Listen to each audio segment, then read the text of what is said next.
Բարգավաճ Հայաստան կուսակցության կողմից Գագիկ Ծառուկյան, խնդրեմ պարոն Ծառուկյան։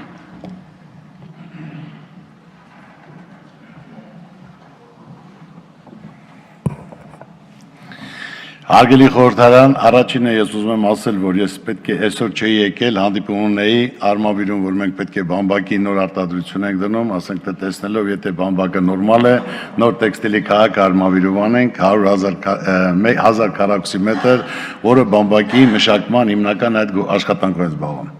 Իհարկե իմ համար, եթե կարելի է 5 րոպե ավել, որ ես լիարժեք ասել, քանի որ այստեղ ես տեսնելով բոլորիդ հարգում եմ,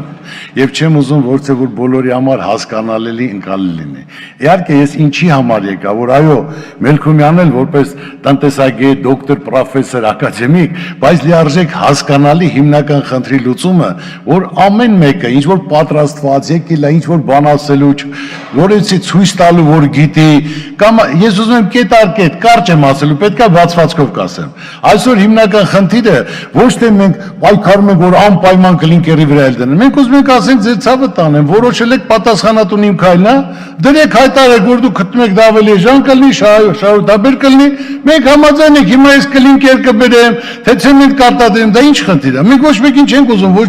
նեղացնենք, ոչ վիրավորենք, այլ հիմնական խնդիրը, եթե սա այսպես է անենք։ Հիմա մեր ընկերներից նորից եմ ասում, ես երեք իմ խմբակցության հետ հանդիպել եմ, բոլորից զգուշացել եմ, որ որևէ մեկին ազնական վիրավորանք, դա պատիվ չի բերում, դա թույլ մարդը միայն կարող անի։ Ասել, բայց մենք միշտ դա արել ենք, պայել ենք, բայց կողմնակի եթե չեն կարող հարցին պատասխանեն կամ փորձում են վիրավորել, տասնապատիկ կստանան դոկումենտալ փաստացի։ Մենք պայմանել ենք, անձնական վիրավորանք չկա, հարցը, խնդիրը ասեք, լուծումը։ Այսօր ամենամեծ պատասխանատվությունը իմ քայլի վրա է, մեր վրա չի։ Մենք ներկայացնենք մեր տեսակետը։ Մեր տեսակետը ճիշտ չի, սխալ է, ասեք ձերը չի, մենք ընդունենք, ասենք ձերը ճիշտ է։ Ես նույնիսկ եմ ասում, ոնց որ եղավ կառավարության ծրագիրը, որ Ծառուկյանն ասեց, դա տնտեսական հեղափոխության ծրագիր չի։ Մենք կողմ, եթե կա որցե տնտեսագետ իմ քայլում, երկրում կարագային ապացույցի, մենք կողմ քվեարկենք։ Այսօր մեր նպատակը մի լավ բան կատարելն է հեղափոխությունից հետո։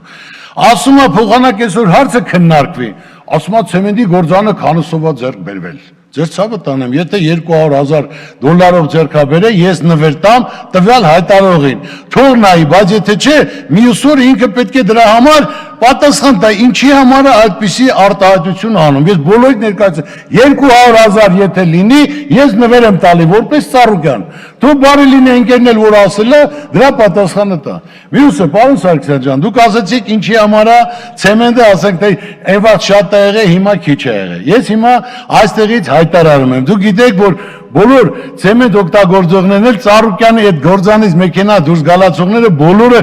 շերքով կշռել են, դա քանի տոննա է։ Այսօր թող հատուկ հանձնաժողով ստեղծվի խորհրդարանից, ասենք լուսավորիցել, իմ քայլիցել, նայեն, ինչ որ ծախս արել ենք, համարժեք ինչքանապետ մի տոննայի համար ինչ ծախսեր ա եղել, ինչքան օգտագործվել եւ դրա դիմաց ինչքան ցեմենտ ենք ստացել։ 18 թվականին շատ ենք օգտագործել, որովհետեւ գործան ավելի շատ է աշխատել, տարվա մեջ գործան աշխատում է 2 ամիս, 3 ամիս, անցյալ տարի աշխատել է 4 ամիս, որի համապատասխան այդպես էլ եղել է։ Եթե դուք ստուգումներով նայեք, ինչքան գազ է ծախսվել, ինչքան հոսանք, մի տոննային ինչքան է պետք, եթե դա ավել է, ուրեմն ձեր ասածը ճիշտ է։ Որ նույնն էլ գազի հարցով դրել են, որ ասեք այն ժամանակ այսքան գազ է օգտագործվել, հիմա այսքան է գազի կալոնկաների հետ կապված։ Ձեր ցավը տանեմ, թող նայեն, հաշվի չկա, հարկայինի պլոմբը կա, դիսպենսերը կա դրած։ Այն ժամանակ ամբողջ Հայաստանում ծախում էին 160 դրամ, 170, 170, մեր գազի կալոնկաները 210-ից պակաս չի եղել, որտեղ չենք տեղավորվել։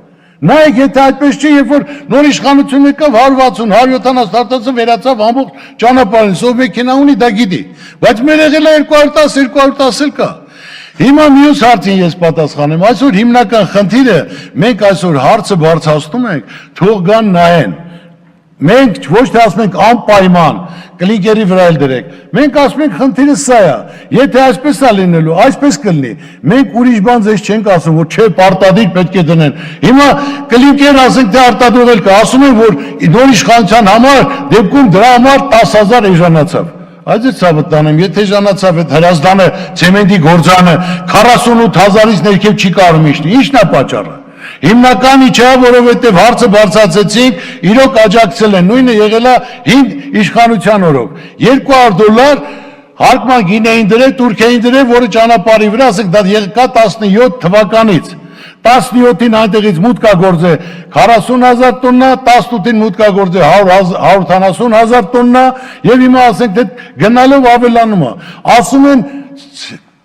պարսկական ցեմենտը ավելի որակյալ է։ Դու ձեր ցավը տանեն, պարսկական ցեմենտը եւ ավելի որակյալ է։ Այսօր ոնց է բոլորը ասենք արկադություն են ստացել, Բալկանները հանկարծ պարսկական ցեմենտով չանեք։ Պարսկական ցեմենտի առավելությունը նա է, որ գիպսը մեջը շատ ավելի շուտ է սվաղչիների համար ցեխը չորանում է, դրա համար դա թե չէ ցանկացած ներկրող իր տան համար մեզ մոտից է ցեմենտ տանում։ Այդպես չի որ ասենք թե ու ասում են ավելի էժան կլինի։ Հիմա այսօր պարսկական ցեմենտն ու մեր տեղական նույն գինն է։ $500, $500 դրամի տարբերություն է։ Բայց եթե մենք արտադրությունը կանգնացեցինք, դա դառնալու է ինքնին ավելանալու է։ Պարբերաբար ամեն շաբաթ, ամեն ամիս։ Եվ ինչի համար ասենք թե Վրաստան, որ մենք արտահանել ենք։ Կա քայլեր, որ դա կատարում ես, թեկուզ դա մինուս է, կատարում ես դրա համար, որ Վրաստանը չներխուժի մեր շուկա նույնպես։ Հիմնական դրա համար են կարի, այո, մինուսով արել են, որ կա Վրաստանը իմանա, եթե պետք լինի, կարող է ես 6 ամիս էլ մինուս լինի։ Հիմնական խնդիրը սա, որ նա չփորձի մեր շուկայի մեջ էլ ինչ որ մտնի։ Սա հիմնական դա բիզնեսի կանոն է։ Ոչ թե ասենք թե այսօր ոնց կարաս ընդ ես գնով տաս, բարձ ընդ հարկեր Թուրքիայից ազատ արտահանման համար, բայց հիմնական խնդիրը սա է եղել։ Այսօր ամենակարևոր հարցը ես նորից եմ ասում,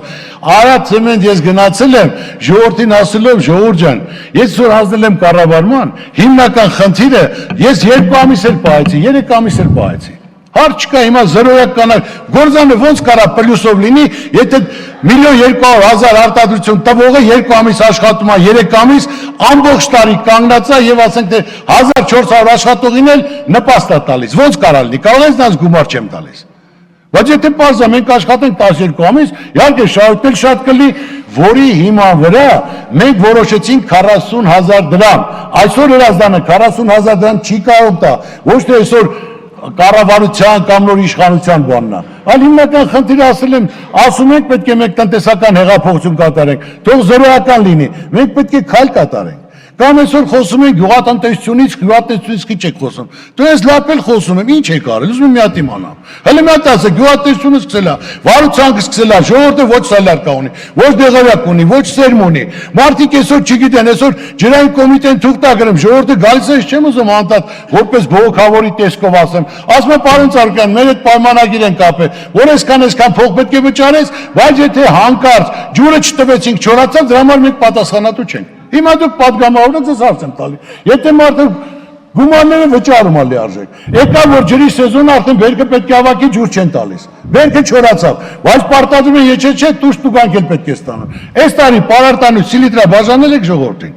Սալարկա տվել եք, մտածել եք սերմի համար, ժողովրդը ինչ է ուզում։ Այո, այսօր հիմնական մեր հողատարածքների 60%-ը չի մեշակում, ձեր ցավը տանեմ։ Պարոն Ծառուկյան, ամենայն հարգանքով եզրափակեք, խնդրում եմ։ Եթե չեք թողում խոսալ, նա հարց կա։ Թողեցի պարոն Ծառուկյան, արդեն Ես նորից եմ ասում, ցանկացած ձեր հարցի պատասխանը առանց վիրավորանքի, այսօր մենք պետք է քայլ կատարենք, ու հիմնական քայլ կատարողը դուք եք։ Ժողովուրդը ձեզ է վստահել, ձեզ է հավատում, ու մինչև այսօր էլ հավատում է։ Մի տարի, երկրորդ տարին, երրորդ տարին։ Պարոն վարչապետը կողմնակից է զարգացման համար։ Այո, բայց հիմնական պետք է ներկայացվի։ Այսօր ասում եմ, չէ, անձնական շարք, այո, ցավը տանեմ ով ասած։ Ես ասում եմ, այսօր որոշում եք կայացրել, հարց չկա, հարցը դրեք, ընդունեք, մեծամասնության, որ այո, պետք է կլիկերը դուրս չվճարի, մենք ինչ ենք ասում։ Թող չվճարի ցավը։ Շինարարությունը էժան կլինի, ավելի շատ տներ կկառուցեն, ամեն ինչ կանեն։ Բայց դա այդպես է կանում, մենք դա ենք ասել, դաժե ես իմ պատգամավորին չեմ ասել, հանձնաժողովի քննարկման ժամանակ գնացեք ասեք, ասեն ոնց կորոշեն։ Էկոնոմիկայի նախարար նստած սատտեղյակ է, որ պետք է լիներ 30,000, բայց ես ասել եմ քայլ եմ կատարում, թող 22,000 լինի։ Հրազդանը փակվելու է 48,000, վեժան չի վաճառում։ Ու այսօր պարսկական ցեմենտը 40,000-ից 39,000-ից էժան չի վաճառում։ Սա հիմնական խնդիրները։ Դուք որոշեք, դուք ասեք, մենք էլ խնդիր չկա ձեր ասածով, ոչ այսօր ուզում ենք հայքարենք, հայտարարենք, ոնց ուզում եք, բայց հայրություն իմանա, որ այսօր թե գաշինությունը կզարգանա, թե այսօր ժողովուրդ, ես իմ ժողովրդին էլի կպահեմ։ Նոր գործանեմ կառուցում Արադ ցեմենտի գործանի կողքը, սիլիցիումի գործան։ Էլի խնդիրներ են ստեղծես, 6 ամիս է, 20%-ը փոխանցել ենք, որ սիլիցիումի արտադրություն դնենք, մեկը թուղթը չի տալի, մեկը հողի կարգ փոխել է Ծառուկյաննա ձգումը, այսօր եթե ցանկացած ներդրողի համար պետք է նպաստավոր պայման լինի, եթե մարդ եկել է գումար դնելու, արագ